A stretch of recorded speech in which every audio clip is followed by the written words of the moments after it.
JBNN will keep you informed. I'm Michelle Jones.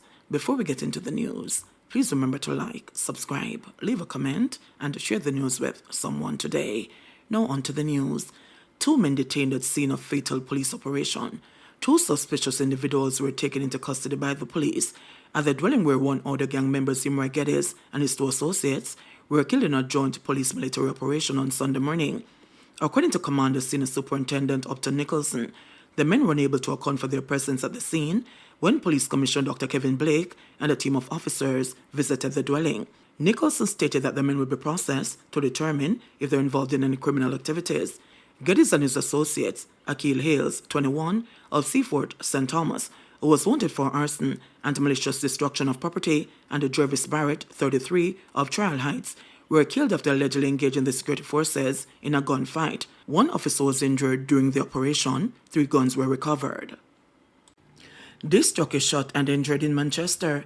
A disc jockey was shot and injured in Mount Prospect, Manchester, on Tuesday morning, shortly after he left a party. Residents say about 3 a.m., the disc jockey left the event in Huntley, and upon reaching the neighboring district of Mount Prospect, he was reportedly ambushed as the vehicle was traveling and came under gunfire.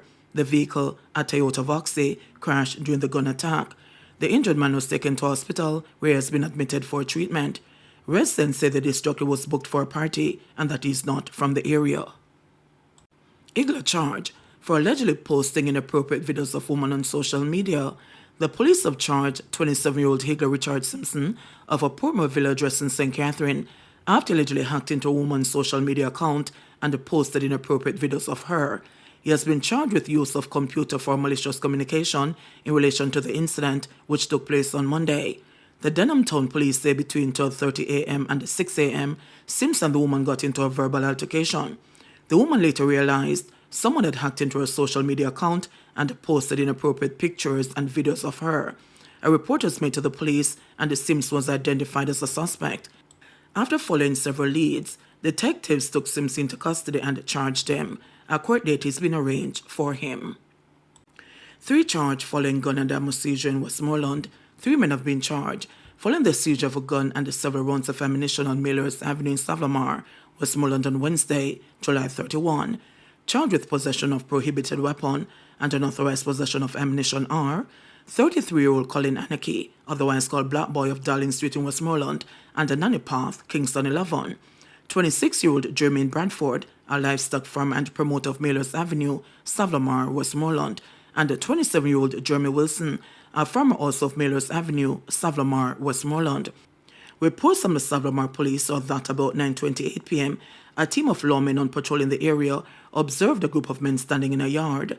Suspecting that the men were concealing weapons, the police came into the premises and a search was conducted. During the search, a Taurus 9mm pistol with a magazine containing 9 9mm rounds was found.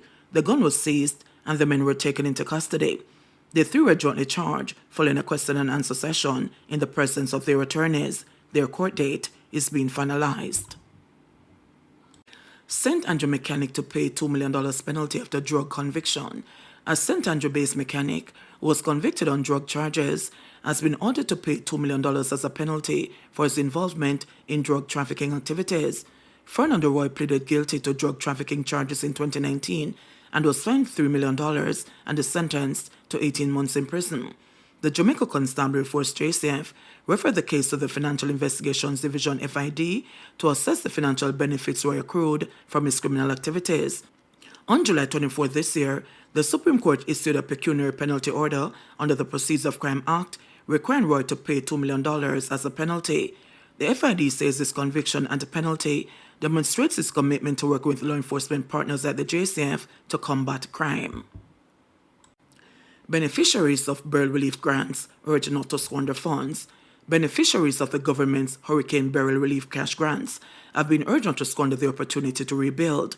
The Ministry of Labour and Social Security on Monday began the distribution of checks valued at $400,000 for destroyed homes, $150,000 for severely damaged homes, and $50,000 for those with minor damage. The individuals were selected following an assessment and verification process. Speaking at the launch of the Rebuild Jamaica initiative on Monday, Labour and the Social Security Minister Pernell Charles Jr. explained how beneficiaries can get more out of the grants being provided.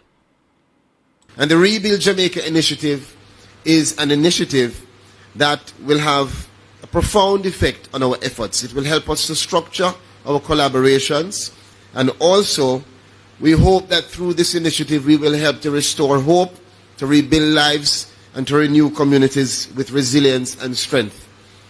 The partnership with the Global Empowerment Mission is a representation of the strong collaborations, the purposeful collaborations that we want to have.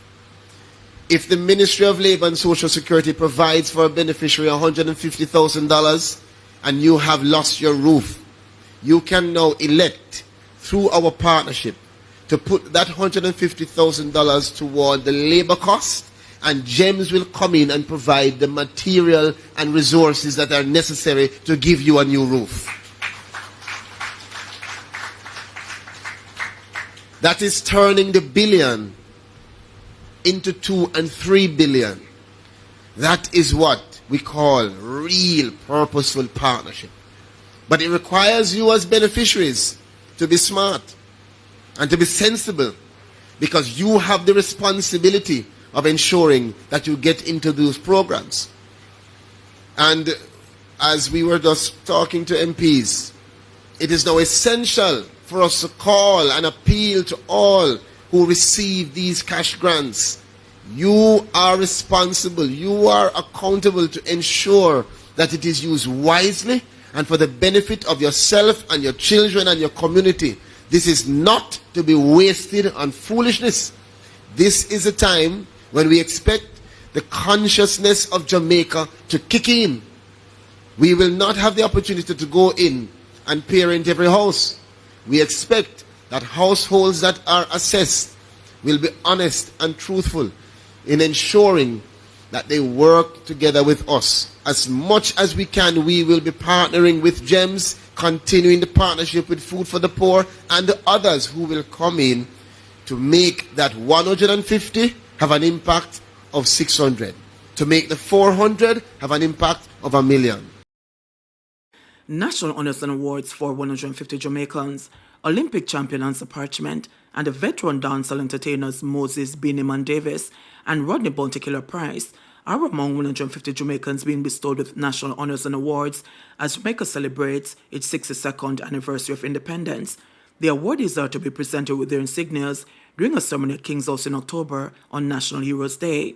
Parchment, who is currently on national duties at the Paris 2024 Olympics in France, is being honoured with membership in the Order of Distinction in the rank of Commander for his exceptional achievements in athletics at the world and Olympic levels.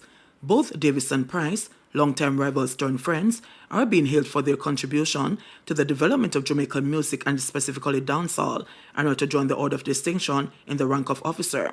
Reggae and dancehall artist Nadine Sutherland is also being similarly awarded in this category, as well as the RGR Gleaner Communication Group's Dr. Claire Grant for her service in the field of journalism, media and communications. Meanwhile, Deputy Prime Minister and Minister of National Security Dr. Horace Chang and the leader of government business in the House of Representatives towards the Minister Edmund Bartlett are among 8 Jamaicans receiving membership in the Order of Jamaica, the nation's 4th highest national honour. The two have been awarded for outstanding contribution to public service and politics, with Dr. Chang serving over 31 years in representational politics and 22 years as a government minister, and Bartlett 38 years and 21 years as a government minister. The category also includes Jamaica's ambassador to the United States, Audrey Marks, Professor Wendell Abel, philanthropist and businessman Gary Butch Hendrickson, businessman William Shuguri, Littleton Tani Shirley, and business executive Senator Don Webby.